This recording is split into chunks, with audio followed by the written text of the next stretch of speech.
to the adventure on W4CY Radio.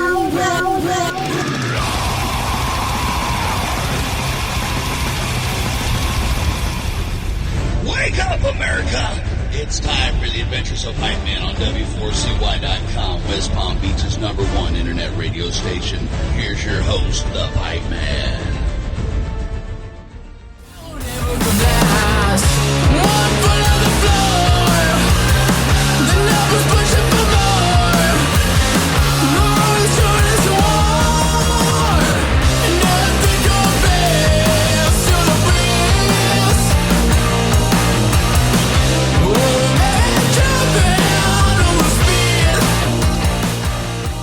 This is the Pipe Man here on the Adventures of Pipe Man W4CY Radio, and I'm here with our next guest, and it's going to be pretty cool because the Pipe Man's going to Welcome to Rockville for the end of the Pipe Man Radio Tour next week. We've been to a lot of festivals, and the last one is in our home state, and this band is going to be playing there, so on the main stage. That's pretty exciting. So let's welcome to the show, White Collar. How are you? Great. How are you? Thanks for having us. Hey, my pleasure. And so, yeah, I hear you're that Metallica's opening up for you at Welcome to Rockville. Is that true? I wish it was. Yeah. But that is pretty cool. You are going to be playing on the same stage as Metallica on the same day. Is that how surreal is that? It's unreal. It's crazy. I mean, to think that, like 7-8 months ago, we didn't even have released music out, and now we're like opening for Metallica is absolutely insane. No doubt. And I don't know if you've ever attended Welcome to Rockville, but it's a badass festival, and we're doing a new venue this year in Daytona instead of Jacksonville, so it's going to be pretty cool. And it's the first time the festival's been 4 days too, so this is going to be like the grand finale of the year after the crap we had with COVID and no live music. So you guys are going to be part of that, and that's pretty badass. Now, you won this. So tell us a little bit about how that happened.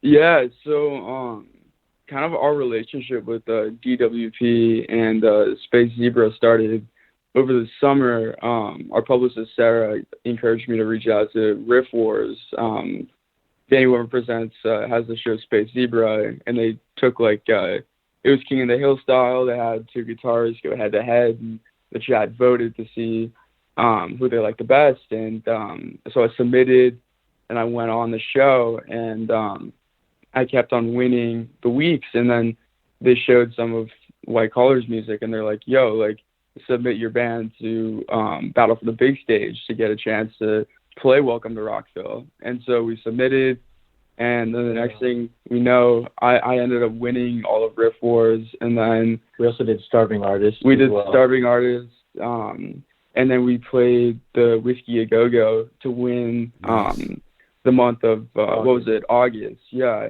And so we won the month of August, and then we had basically a month off, and then we played in October at some huge kind of production, and we won all of Rockville. It was crazy. Wow. The Beehive. That says a lot, too, because I'll tell you, I've been doing the Danny Wimmer festivals for a while, and it's bands like you that end up like a staple at these festivals because they have introduced so much music to the rock and metal community. It's unbelievable, and I think it's way cool because that's like the beginning. It's funny too because at this festival you have Slipknot and Mudvayne playing, and the last time, except for a couple weeks ago, that they played at the same venue that I saw, or at the same festival that I saw, was 1999 Ozfest, and they were both on third stage. And so that's crazy, right? Yeah. Wow. Unreal.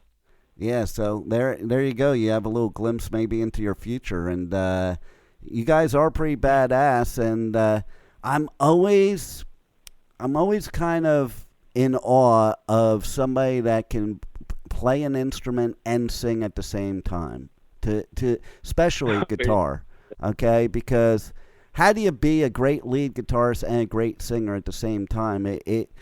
It's definitely talent. Thank you. I appreciate that a lot. So what was that moment and both of you will have a different answer, in your life that you knew music is what you wanted to do? Yeah, I'd say kind of hit me when I was really young, like just kind of being intrigued by like music and kind of all styles, to be honest. Like obviously, like I had a bunch of rock music growing up, but like classical, pop, hip hop, like kind of a little bit of everything. Really made me kind of curious of how those sounds were made and if I could make those sounds myself. And that was kind of like a light bulb moment for me when I realized, like, when I was really young, like, oh, like music is made by instruments, like, so I'm able to do it. And so, and so when I finally begged my parents to, I started on piano and then guitar and singing and everything. But really, when I started playing, like, any sort of instrument, it was just the idea that I could recreate and then create sounds that I've never been heard before. I love that. And how about you? Well, for me, I started playing drums at 18 months old, and my grandfather was a drummer as well.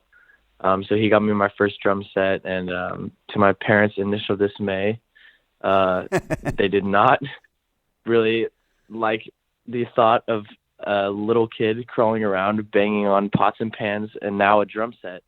But once they realized that I truly was having a absolute blast with it, then they decided, well, okay, maybe he can take this somewhere. So my dad started getting me into, all of his bands, like, Guns N' Roses, Kiss, Van Halen, all that. Yeah, Kiss was what I grew up on, and that was the first concert I ever attended when I was about 7 years old at the Minnesota State Fair. I already, by like 7 years old, I knew almost every song by heart, and I was singing along with my dad, and just watching those guys up there and seeing all the fireworks, the lights, the gnarly, gritty guitars, and the thrashing drums was just surreal for me, and that's just kind of when I knew, like, this is what I want to do for the rest of my life. So, I mean, I love it. And there's some cool, interesting things in what you said there, because the first album I ever owned in my life, I won at the Jersey Shore on a Carney game, and it was the original Kiss album when it first came out. No way. Yep. So that's a great album. And to go to one of their shows, that's pretty badass, because I remember growing up, like, that was the ultimate concert to go to, was Kiss. And I didn't even get to go till I was, like, older, like, it went, because, I didn't have anybody take me when I was little. So there's the other part that's cool that I was hearing in what you're saying, because I actually have taken my grandchildren into their first mosh pits. I'm the one that gives them the loud drums and guitars and stuff like that, so that they could annoy my kids with the loud music and the loud noises. Because like you were saying, parents don't like when you get noisy toys, and I love getting noisy toys. So that's pretty cool. I love it. And so what I also am in kind of awe of is when you get into music at that young age, sometimes, and for me, like, I played drums for 9 years. I sucked. I then went to guitar, sucked there. I sang thrash metal, sucked there. And I basically didn't stick it out for the simple reason, and I don't think a lot of people realize this, is it is a lot of work to be a good musician. It's not like you just pick up an instrument and you're just playing around. Like, people that are great musicians spend 8 hours or more a day dedicated to the craft at a young age. Yeah. And that's what it's taken for us to get where we are, and we're definitely still trying to work even harder to Yeah. master our craft. But You know what's kind of funny though is to me it never really felt like work. I never really necessarily noticed like playing like 8 hours a day or anything like that. It was kind of I never, and I still don't have like the discipline to do that. It was more when I kind of felt so inclined to go play guitar, if it was like calling my name, I would go. And to be honest, I stayed away from repetition a lot of the time. I mean, you hear of like kind of in any instrument, like especially guitar, like you hear somebody trying to play like the same like riff or like the same solo over and over again to get it perfect.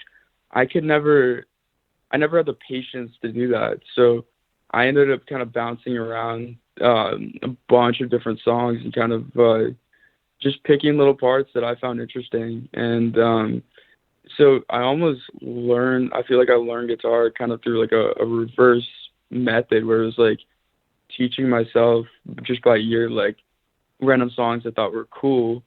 And then through that, kind of the dexterity came. Obviously, I played piano before, so I had a little bit already. But yeah, it kind of felt like a more unorthodox approach than most musicians nowadays, and just in general. I think that's so cool because that's what drove me away from guitar is I had to learn the scales over and over and over again, and I just got so bored with it that I was like, screw this. I just want to play a song. I don't want to play scales all day long. Yeah. thank God there's no scales on drums.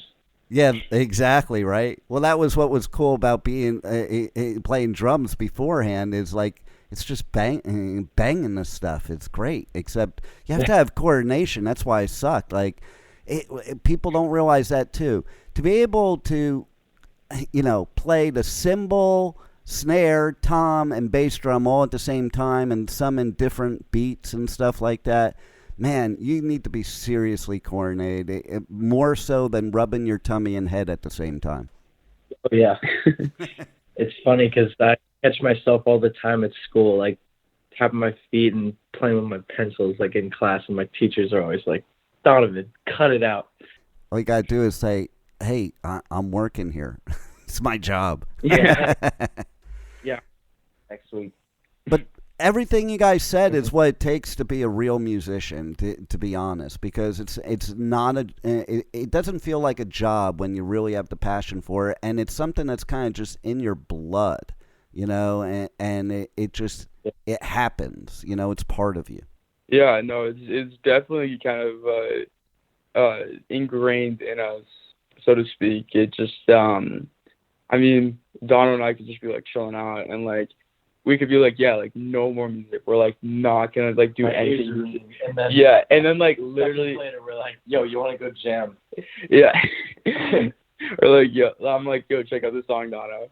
And like, yeah, it's almost comedic. It's just like we can't stay away from it. Like obviously, like we do other things. Like I mean, we're all like busy in school, like, hang out with friends, go to parties, like all that good stuff in high school. But yeah, at the end of the day, when you put the two boys together, it's like madhouse. Just terror time. I love it. That, you know what? That's the longevity right there. You could be like the next James and Lars, Yeah. So We'll tell them you said that. yeah, you must tell them. So tell everybody how they connect to you guys on social media, how they get your music, check out your tour dates, all that good stuff. Yeah, so you can find us on all platforms, Instagram, Facebook, Twitter, I don't know, website, TikTok, YouTube, at White Collar Music, spelled WHIT3COLLR Music. On our website, we have merch, so you guys can go check that out. Our tour dates are up there, everything. Mm-hmm. Well, cool. Your music's badass. I hope everybody checks it out. I hope everybody gets to make it to Welcome to Rockville and see you guys live. I know I'll be there. I'll be checking out your set. I'm actually really excited because this year, because of COVID, that's why we're doing this on the phone. There's no on-site interviews. So whereas normally I'm working all day long, I get to play all day long this time. So Hey. I'll be there at your set, and hey, looking forward to it. Thanks for the great music, and thanks for being on the Adventures of Pipe Man. Awesome. Thank you so much for having us. Yeah, really appreciate it. Thank you for listening to the Adventures of Pipe Man on W4CY Radio.